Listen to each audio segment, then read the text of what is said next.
Witchers are supposed to be neutral, to not meddle in the affairs of kings and rulers.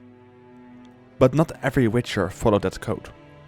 Some had no problems to affiliate themselves with the nobility and monarchs. After all, they paid well for a highly skilled bodyguard. And there was one Witcher that decided he would very much like to get involved in political affairs. That Witcher was Gerd, of the School of the Bear. Gerd presumably lived around the 12th century or even before then. He was far from the apolitical stereotype that witchers have, as he would gladly affiliate himself with those in power. Gerd's story starts when he was summoned by a woman named Helena Langehare, who was the daughter of the usurper of Arksea. Her father, the Duke and usurper, was a cruel man, and she wanted to get rid of him, so she could rule herself. She wanted to hire the Witcher Gerd to kill her father. However, this didn't quite pan out the way she had hoped. Gerd was very rude to her, as he wasn't very versed in etiquette that was expected of people meeting rulers. She asked him to kill her father, who she saw as an awful beast that needed to be slain, and what would be more fitting to be slain by than a witcher. Gerd refused her, very bluntly, and left. Kind of. Instead of leaving the Arksea, Gerd went to her father, and spent some time working for him, which seems to have included various degrees of criminal activity and murder. Helena was set on taking the Arksea, and she eventually managed to overthrow her father.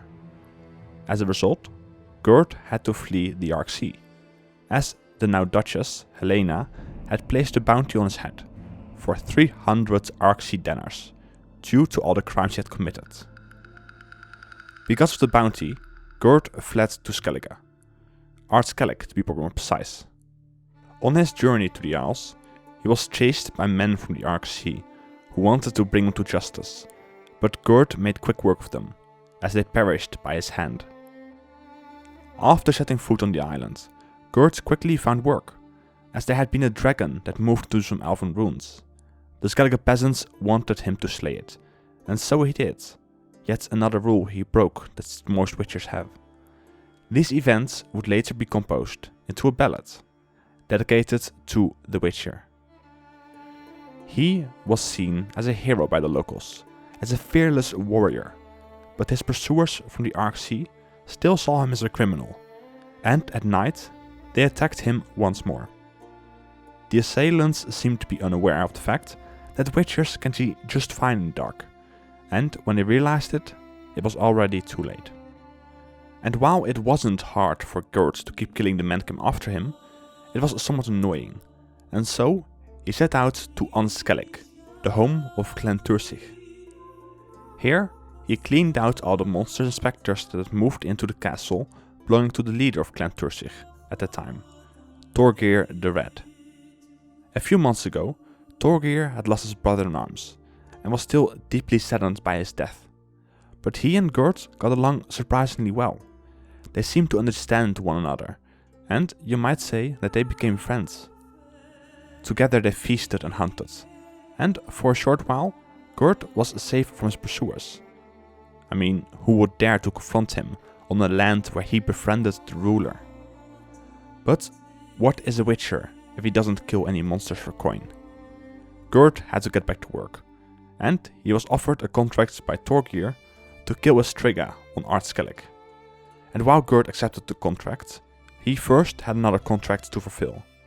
Before he had set sail to Skellige, he had taken a contract to kill a number of sirens that were terrorizing people on Spikeroog. To aid his new witcher friend, Torgyr the Red offered him some coin and the service of a sailor named Olven to take him to Spikeroog. In turn, Gerd gave Torgyr a witcher armor diagram as a token that he would return. Once Gerd arrived on Spikeroog, he made quick work of the sirens, killing them before Olven could even grab his own sword. The witcher collected the heads of the sirens and put them in a bag, and went to Firisdal, where he met up with Jorgen Ironhand, the man who had given him the contract for the sirens. With some more coin in his possession, Gerd sought to enjoy himself a bit, and played Gwent with the local innkeep. Gerd was a far from decent player, and lost half the coin he had earned, along with the diagram of a sword to the innkeep. The other half of his coin he had spent on alcohol. The night of feasting came to an end, less than fortunate than you would hope, as a knight from the Arksea named Chelemir attacked the inn along with his men and burned it all to the ground. But Gerd had already left, and he went to the ruins of Fort Etnir, where he would find the Striga that Torgyr wanted him to slay. The knight and his men followed him to Fort Etnir, where he confronted Gerd, who presumably had already dealt with the Striga by the time Chelemir arrived.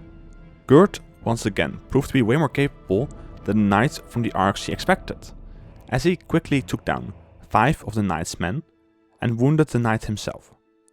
To stop them from further pursuing him, Gerd used Aard to bring down the roof onto the knight and his remaining men, trapping them for the rest of their lives. Gerd, as he had promised, returned to his friend, the Jarl, Torgyr the Red, and joined him in his castle. While Gerd had now rid himself of his pursuers, he would still soon meet his own end. Torgyr the Red at some point had attacked and raided the city of Golden Towers in Nilfgaard, which, as you might expect, was something that the Nilfgaardians didn't appreciate. They hired bounty hunters and mercenaries who went to Skellige and bombarded the castle of Clan Tursich with the catapults. Among those who died was the Witcher Gerd, who, till the end, was a loyal bodyguard to the Jarl, who he had become friends with. The fate of the Jarl was unclear, but his clan hasn't lived in that castle ever since the attack happened. So, what's your opinion on Gerd? I'm thinking of ending this here with a video for each of the remaining 3 days, focusing on a Witcher, with the other 2 being Kian and Colgrim. Till the next video. Bye.